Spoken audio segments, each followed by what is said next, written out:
Hi, I'm Michael Summers. I'm publisher of the Fort Wayne Reader. I'm here with Republican nominee for mayor, Paula Hughes. And thanks for talking to us. My pleasure. Happy to be here. First question is, going back to the primaries, there was a poll released about a week before the primaries that showed you running about 6 or 7 points behind one of your opponents.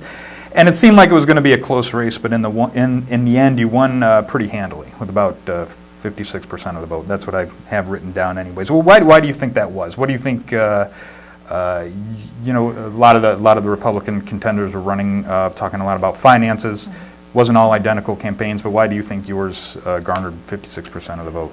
Well, I think that one thing, I was never convinced that that poll that was done and released a week ahead of the primary was accurate. We looked at the sample that they used, and the sample was off. It was not narrowed down to likely voters. It was registered voters, and there were some other things that when we saw the background behind the poll, who had been talked to, we knew that there was a good chance that it was off. So I don't know that I was necessarily down a week before.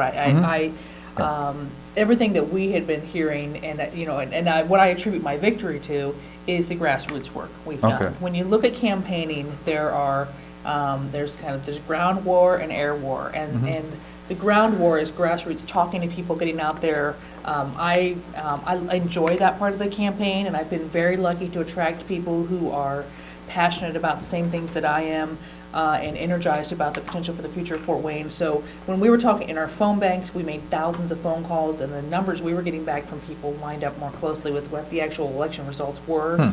So we knew that we didn't panic too much when we heard that poll come out.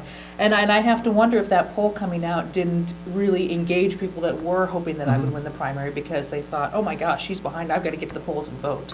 I think it's going to be all about voter turnout. And it was then, and I think it will be in the fall as well. Well, what do you think it was about the message, do you think?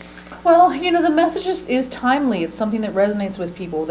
People in Fort Wayne understand. They're watching what's happening at the national level, and the fiscal irresponsibility that seems to be tying down our federal government.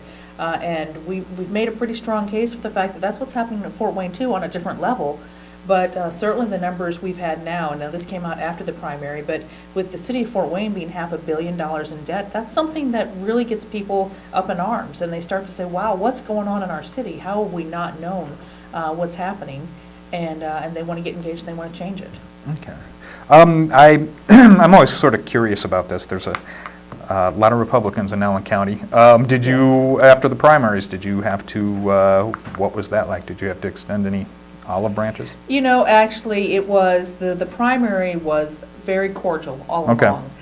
It was difficult, certainly, particularly with Liz Brown and I are next door neighbors, and for both of us to be, literally we share a fence line, and for us to be living right next door to each other, I'd go home at night after a long day of campaigning, coming home from some event or another, and Liz would be pulling into her driveway at the same time. Our garages are right next to each other. I don't think 50 feet separates them.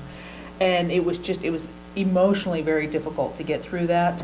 But once we did get through it, Republicans were ready to rally around whoever won that primary. I think winning it in the percentage that I did, with 31 points ahead of the next closest contender, really helped people kind of just coalesce around the one campaign and unify around what we're talking about. And like you said, our issues weren't really that different. We were saying some of the same kinds of things, but for whatever reason, people just engaged and got behind my campaign a little more strongly.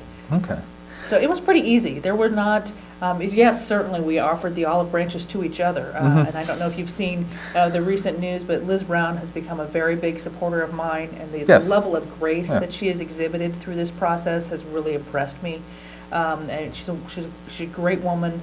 And really is coming to the front, because she still believes very strongly that we need a Republican in the mayor's office. And clearly she was running for mayor. She would have liked it to be her, but since it's not going to be, she's going to back me.